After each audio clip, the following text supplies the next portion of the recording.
राधे राधे भक्तजनों, आज आपका एक बार फिर से स्वागत है हमारे चैनल आध्यात्मिक एस्ट्रो में। आज हम आपको बताने जा रहे हैं, पवित्र कार्तिक मास प्रारंभ हो गया है और इस कार्तिक मास की शुरुआत में हमें किस नियमों का धारण करना चाहिए। कार्तिक का महीना भगवान की भक्ति के लिए बहुत ही सर्वश्रेष्ठ और अति उत्तम बताया गया है, क्योंकि कार्तिक मास भगवान विष्णु को सबसे प्रिय मासों में से एक है।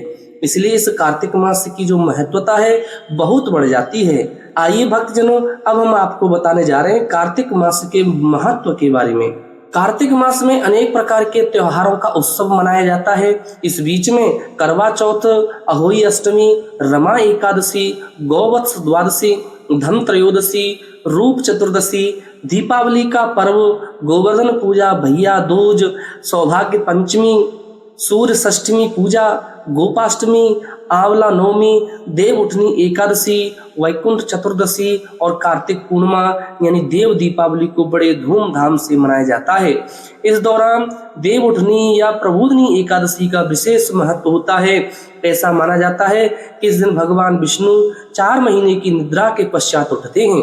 इस दिन के बाद से सारे मांगलिक कार्य शुरू हो जाते हैं। कार्तिक महीने का हिंदू धर्म में खास महत्व है। यह मास शरद पूर्णिमा से शुरू होकर के कार्तिक पूर्णिमा तक खत्म होता है। इस महीने में दान, पूजा पाठ तथा स्नान का बहुत महत्व होता है तथा इसे कार्तिक स्नान की संज्ञा भी दी जाती है। यह स्नान सूर्योदय से पूर्व ही किया जाता है। स्नान करके पूजा पाठ को खास महत्व दिया जाता है। साथ ही देश की पवित्र नदियों में स्नान करने का विशेष महत्व भी बताया गया है। इस समय घर की महिलाएं नदियों में ब्रह्म मुहूर्त में स्नान करती हैं। यह स्नान विवाहिता तथा कुमारी दोनों के लिए फलदायी होता है। इस महीने में दान करना भी लाभकारी बताया गया है। दीपदान का तो इस महीने में खास विधान है। यह दीपदान मंदिरों में, नदियों के अलावा आकाश में भी किया जाता है। यही नहीं, ब्राह्मण भोजन, गाय दान, तुलसी दान, आंवले का दान तथा अन्नदान का भी विशेष महत्व इस महीने में बताया गया है। हिंदू धर्म में इस महीने में कुछ परहेज बताए गए हैं, जो कुछ बहुत ही महत्वपूर्ण नियम हैं। आप उन्हें अवश्य श्रवण करिए। कार्तिक स्नान करने वाले श्रद्धालुओं को इसका विशेष पालन करना चाहिए। इस माह में धूम्रपान निषेध बताया गया है। यही नहीं, लहसुन, प्याज और मांसाहार का सेवन बिल्कुल नहीं करना चाहिए, क्योंकि इस पवित्र महीने में ये सभी चीज वर्जित मानी जाती हैं।